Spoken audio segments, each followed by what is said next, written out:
Hi, I'm Justin. I wanted to talk a little bit about why organizations embrace decentralization.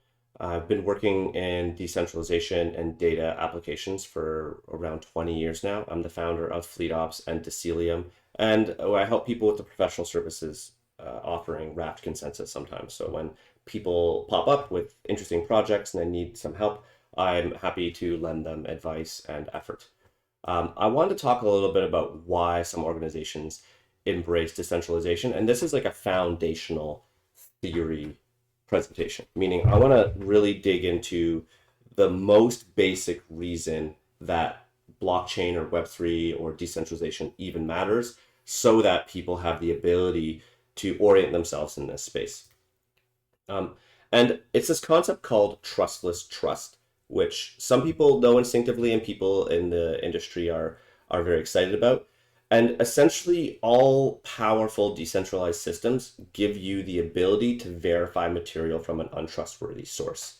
So, to understand why this is important and how this is significant for business, we can look at a tier list. So, S tier is the best, D tier is the worst. Let's throw some technologies on there. So gold bars and Bitcoin, I chose two different examples. One is a physical material and the other is a digital network. And what's interesting is they're both S tier, meaning they both, if you someone gave you a gold bar or a private Bitcoin key, you'd you'd with 100% within 100% of your ability, or sorry, you could validate with 100% certainty that those assets are under your control. You could validate, if they're authentic or not very, very easily. So this is very unique. Close to this, but pretty far down in A tier or maybe crossing the S tier is a very strong legal document that has jurisdictional authority. The problem with legal documents is they're architected and strategized and they can be lost or destroyed or corrupted or jurisdictions and laws can change. So they can't be S tier. They're not permanent, right? Um, something like stocks can be good representation, especially if a company is very large. It can give you representation, and if somebody issues you some stock, you can get it independently validated. And there's a rich network of brokers and corporations that will help custody and organize this. So that's A tier. Something like a dishwasher or a car, it starts to get fuzzy. Someone wants to sell you a dishwasher or transfer you a car. They say it has certain history. You try to verify it, and you're always a little afraid that something's broken. And then you have things that start getting a little bit more sketchy, such as a corporate account statements, IOUs, and nutrition facts, all of which can be falsified if the wrong incentive structures are present. So, definitely at the top of the list, you don't have to trust who you're doing business with.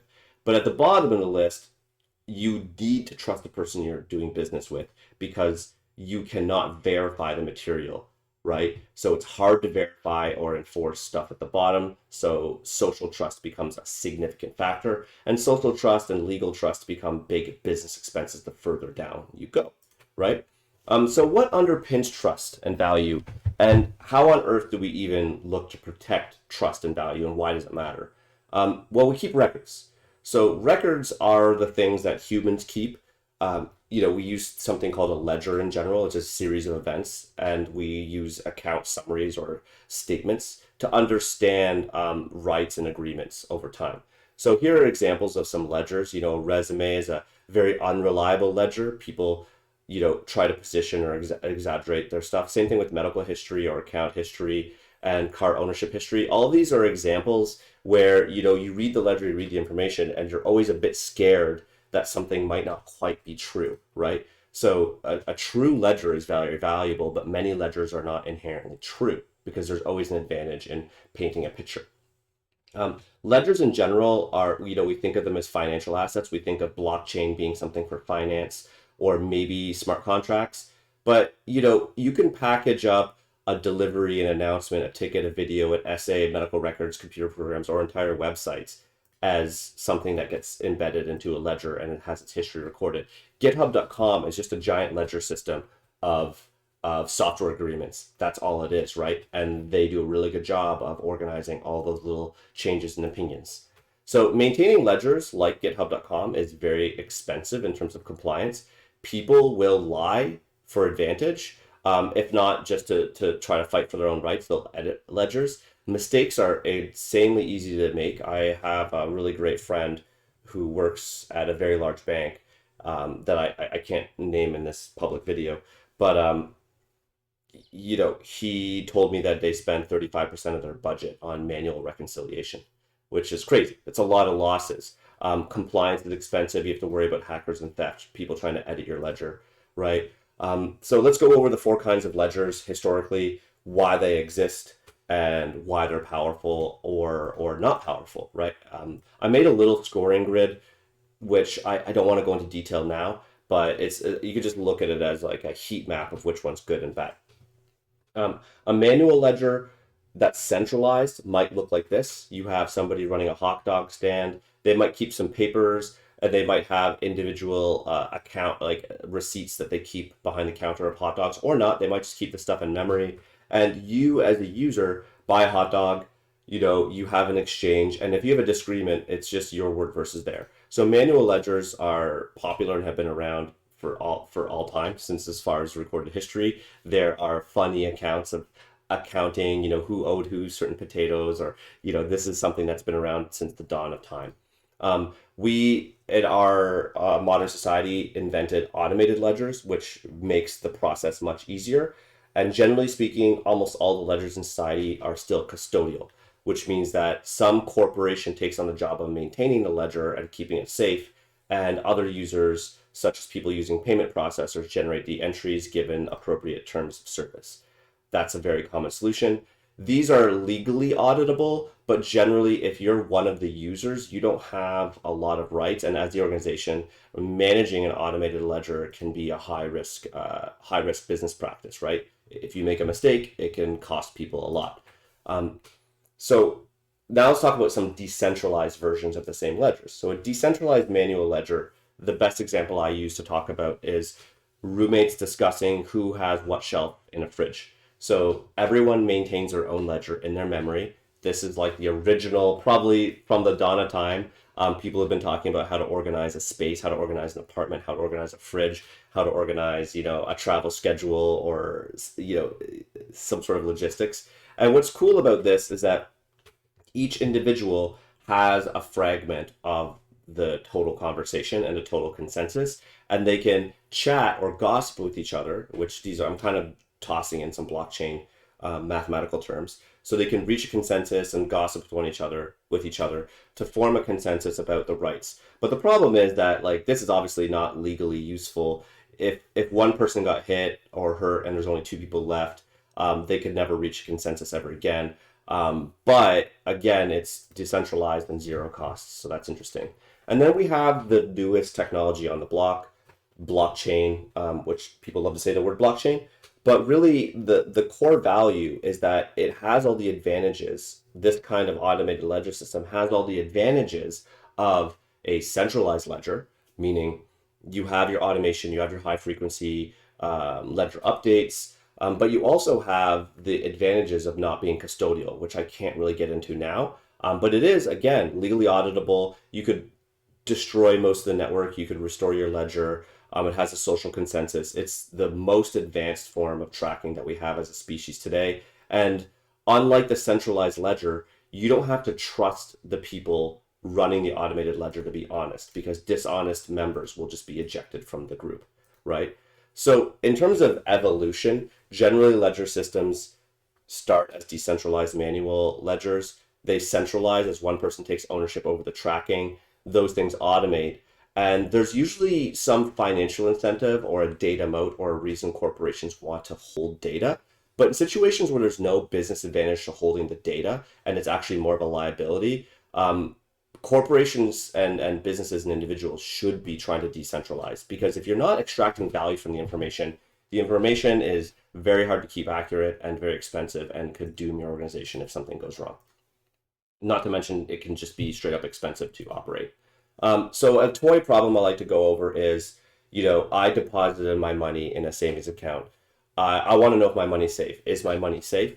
And so if we, I want to consider this one example from both a custodial and a decentralized standpoint to understand the business side implications and the differences between, approaching the problem from one lens and another lens. So the extensive form game looks a little bit like this. I did this work last week, I think, and I don't have time. I might do a separate video if people are curious about how to build an extensive form game and how to derive the math and the payoff functions. It's a little out of scope, but I will just say that this is a reasonable representation of the custodial decision tree. So, depositor requests some info. The bank either has their money or doesn't have their money. The bank in red chooses a course of action relative to how they're going to provide statements and discourse with the client, and the client either decides to withdraw or reinvest the money.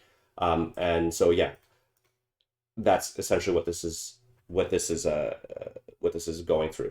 So interestingly, in the case that the bank, if it's a fractional reserve lending bank, which every bank is, I think, in the world, if it's not, the bank has to decide whether or not it has a legal right to disclose whatever information. So right there, that's a business challenge. Figuring out what you have a legal right to say on your statements that keeps you legally protected. That's a big business problem, first of all. Second of all, you have actual practical like software challenges or procedural challenges with staff around how to provide and format a statement to maximize business income and to maximize holdings in your account. So that's a second problem, right? It's a unique and different problem. And third, you have to handle situations where clients or individuals have a legal problem with the way you've custodied their funds. And whether or not they have a basis is not even relevant. It's just a cost that you have to take on. So this custodial framework, when it comes to managing capital, is obviously a big investment, right? You would think as a business, like if we're choosing this path, what's the alternative path? And I think people just default to thinking about systems and holding money and statements and data without really thinking about the cost of custody and how much engineering has to go into all of this. Because this is a big business problem and it could be solved in a non-custodial way just by using a public platform. So conversely, if you were to do your deposits and you wrapped your financial decisions in a smart contract and pushed all your data on chain somewhere and then said, hey, this is our account management policy, you can run this one script and download all your transaction history. You can actually absolve yourself of almost all liability and have an easier time launching. You could reduce in some areas of risk, you can reduce corporate risk and expense and auditing by almost 100%. So this is because the individuals using your platform are actually also operating the platform, and they are legally in custody of the deposit or of the financial platform, right? And so because of that, you can control and design the software for the platform and earn your fees for doing so, but you're maybe not legally responsible for the outcomes or the risks of people using that platform, nor are you responsible for tracking or managing statements or data. So if the custody generates revenue that outpaces cost, then obviously you should keep it, right? So if you're looking at, say your business is you work in marketing and users are uploading lots and lots of videos and interesting content, and you run some AI models and you realize that you could use that content to train unique models that give you a competitive advantage, then the cost of custody outpaces the cost. You have a reason to keep it. But if your custody problem, a good example of this is actually in insurance. Forgot where in insurance, if people knew the approval process, they would attack the approval process. So something like an approval process where you go over documents, you're going to want to update that every time legislation changes, and you actually don't want users to game the system. Then there's a bit of an arms race happening where you issue insurance and then users are going to try to hack their way into getting you to pay out. So it makes sense to keep that data private. This is an example of when you would want to keep custody. But sometimes if the custody generates only sunk costs, you should seek non-custodial options. So a good, I have a whole video about multiplayer problem solving, but a good multiplayer example of this is Axie Infinity. They scaled to like a global scale very, very quickly and a huge market cap, and they decentralized multiplayer. I've had the pleasure of working with Sky Mavis before. It was fantastic. And I gotta say that this sort of thinking is obviously very, very efficient. Um, Having said that, one of my favorite games went through a separate sort of event where they couldn't afford their multiplayer gaming server because they took on the liabilities of operating servers, but they didn't really have the infrastructure or the profit margins to handle the monthly expenses. So overall, choosing whether you do something non-custodial on the business and software side is a critical decision, and just understanding that trustless trust is what makes a decentralized network very powerful and very legally and in a software sense advantageous is very important. When you should choose one or the other, I'm just going to go through rapid fire and give some light recommendations. So when you need to edit the history or play with legal advantage, obviously you want a custodial solution. When hosting a solution is really cheap, custodial's fine. When compliance costs and privacy are not important, custodial's fine. For a very small user base, custodial's fine. When there are many, many user sessions, multiplayer sessions, or people chatting with each other, non-custodial. When legally holding the records, medical, financial records, agreements, um, dental records, license plate photos, this adds major corporate costs and oversight costs and financial risk. If you can not custody it and encrypt it and push it onto a public network, way better. When security is important and you're worried about hackers, non-custodial. You can fight DDoS and address scaling with non-custodial or multi-agent systems. To safeguard against fraud and forgery, decentralized systems are more efficient. For large apps that are very busy or in high demand, when you do a decentralized system, truly decentralized over your client base, bandwidth and hosting is free because they're running the app by accessing the app, right? They supply each other. And when a portion of the app has major jurisdictional variability, so imagine you're launching a fintech project in Canada, but Canada maybe outlaws Binance. So then your whole business model and all the legislation, all the paperwork you've been preparing suddenly becomes irrelevant, and you have to look for a new jurisdiction. So to safeguard against jurisdictional variability, you might choose to come up with a decentralized system for some core portions of your app. So there are four kinds of ledgers broken between custodial, non-custodial, manual, and automated. And that was basically the presentation on Trustless Trust. If you have any questions or you're curious about this kind of thinking, let me know. And I hope you have a great day. Okay, bye.